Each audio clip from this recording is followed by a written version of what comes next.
g. Definite and indefinite numbers. It is to be noted that the old philosophers were deeply imbued with the meaning of numerical ideas in nature in the 20th century, and also to the natures, essences, or substrata of things. The nature according to them was definite, that of evil indefinite, and the more indefinite the nature of evil, the worse it was. Goodness alone can define or bound the indefinite.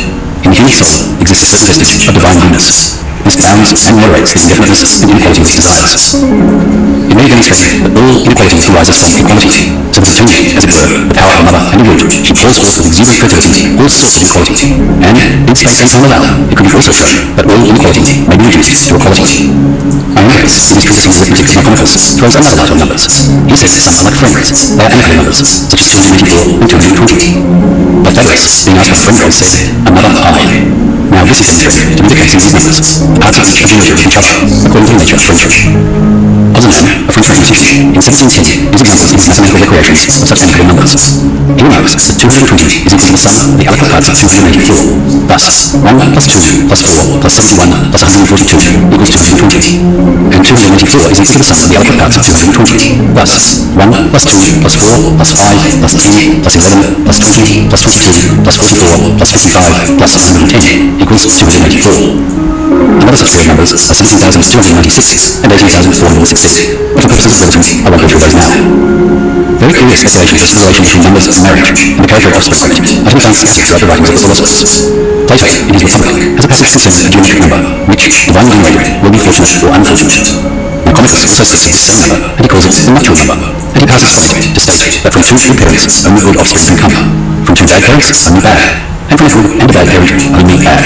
Once he brings the public against the flock in a confused and disorderly manner, from which the progeny being depraved, this will result. Simplicius, in his commentary on the second book of Aristotle on the heavens, remarks that Pythagoras and his followers claim to have heard the music of the Sphinx, to have heard an harmonic sound produced by the motion of the planets, and from the sound to have calculated by numbers the ratio of distance and the size of the Sun, Moon, Venus, and Mercury. To this Aristotle objected, but perhaps the difficulty might be solved. In this sublunar sphere, all things are commensurate, nor is everything sensitive to everybody alike. Animals can be sensed and their presence definitely known by dogs, when at great distances from them, and man is in complete ignorance of their existence. Some of the ancients thought that the soul had 3 realms, the terrestrial body, an aerial one which is touched, and an ethereal one, luminous celestial, in which the soul abides in a state of bliss. It may be that some, by purification of senses, by awakening magical powers, or by prodigy, or by the sacred operations of his religion, may perceive that the terrestrial body laid aside things imperceptible to us, and hear sounds inaudible to us, still in bondage, or with mental partly unfolded, some yet in truth may perceive with eyes upraised sights invisible to mortals, whilst yet with ears are deaf to the sound beyond us both. For why do we see the stars, while yet we hear not their motion? Why come angels from realms of glory to visit earth as in the days of old? Was heaven more distant, or has earth grown cold?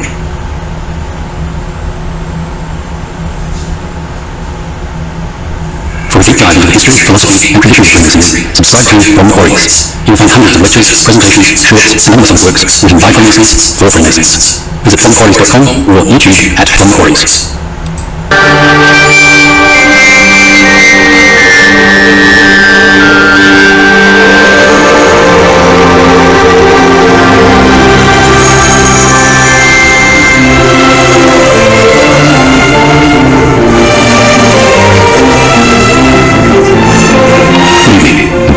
Presentation from the Quarries, an archive of Masonic law. Welcome from the Quarries. Tonight's video, the Admission to the Freemasonry, is another work by the estimable F.P.S. who comes in 1914 lecture. It's very long and very complex, but divided into 2 videos. The first section will deal with numbers 3, 5, and 7, and the second section, number 15. It's quite challenging to do, so I hope you enjoy it. Good evening, and welcome to tonight's presentation from the Quarries, an archive of Masonic law.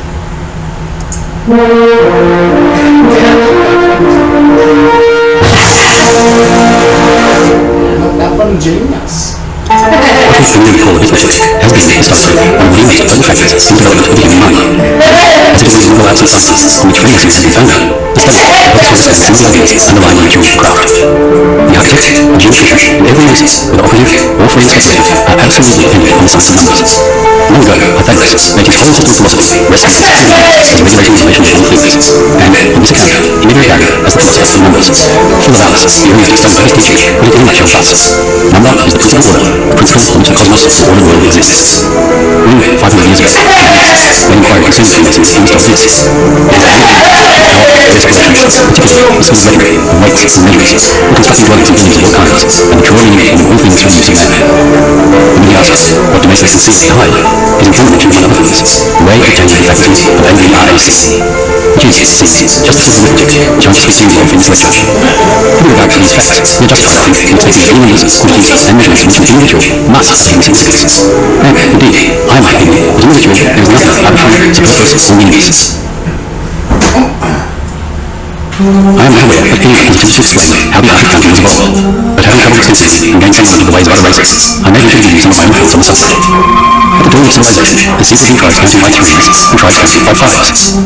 The triangle system must have been based on the intuition of conception, which men had by the nature of things and persons placed in three relative positions, thus: I, thou, he, this, that, the other, 1, 2, 3.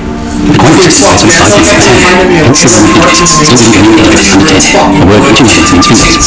It was through additions to infinite counting on the primitive men that, in the course of time, someone was able to devise a system of expressing numbers as spheres, each of the 9 parts and the expressed as a circle, as the counting zone. 1, 2, 3, 4, 5, 6, 7, 8, and 9. The Greek imagination pictured 9 goddesses, the Muses, who were sacred daughters of Zeus, the Nemesis, that is, God and the Moon, each of them presiding over one of their 9 equal parts. In the ancient Socrates, we find the 9th degree, in which the radius is style, collective nights are 9. Here, incidentally, I make very attention to the curious custom of the mysterious number, which is that, whenever we have a figure by which we express any multiples, we always get either number 9 or some subset resoluble in the same number. For example, 2 times 9 is 18, add 1 and 8 and we get 9. 4 times 9 is 36, add 3 and 6 equals 9. 11 times 9 equals 99. 12 times 9 is 108, and so on. We try to count it by threes, and those that count by fives develop their genius independently of each other, but we should not imagine that there ever was any race on earth completely detached from the rest of the world, or that owed nothing to the other races. It must have been through the intercourse of tribe and tribe that the highly useful decimal method came to be adopted, and then, at length, somewhere, somehow, the use of this method would suggest a cipher or arithmetical notation, the invention of which was needed for a great attention, for, although the cipher would stand by itself about 100%, when we learn any of the 9 digits, namely 10, hundreds, thousands, and millions, the wonderful cipher, or zero, however it may have been invented, has led men to a greater balance in matter calculation. We may still call it naught, but it would be more appropriate to call it all, seeing that it absorbs infinity into our arithmetical operations. Our way of expressing the idea of 10 is 1 by 0, that is, unique, thus not some number, and this unit signifies that on reaching 10 we have begun a new series. In decimal number we begin with one circle, and this is quite fitting too, for the circle is the element of eternity and infinity. What I've said thus far explains the rise of 2 of our simplest numbers, 3 and 5. But now, what about number 7? This is a distinctly Masonic numeral, the mystic significance of which goes far deeper than that of the other 2. It is a combination of 4 and 3, the square and the triangle, as we may see in the ceremony of raising by the steps, the candidate takes and runs between these. The first 4 describing the square in the centre of the lodge, and the next 3 bringing up to the pencil on which is the body of the sacred law. Beneath the ground so square, there is a living grave, but the candidate is a living being, and his steps are emblematic once of human life and of the 4 quarters of the globe. And as the last 3 steps indicate a triangle, which is symbolical of the great architect of the universe, the 2 numbers 4 and 3, when conjoined or combined, suggest the thought of God, wrought in relations with his creatures and dominating human life. I might enlarge on this, but leave me the elements of our subject.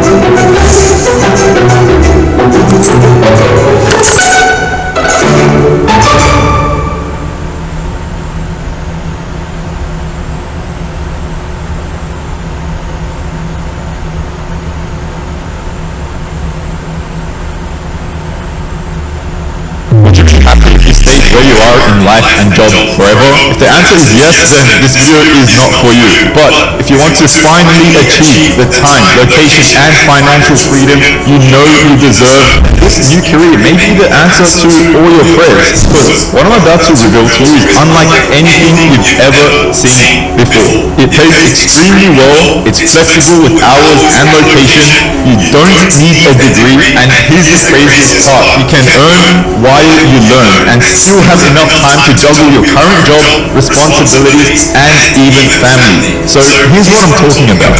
I'm David Bragg, founder of Front End Simplified. We help people like you land tech jobs guaranteed without needing a degree or previous experience. The tech industry is already one of the biggest ones in the world, yet it's still expanding by 20% year over year. And global companies with the budget to pay high salaries are desperate right now to find talent. Why, you may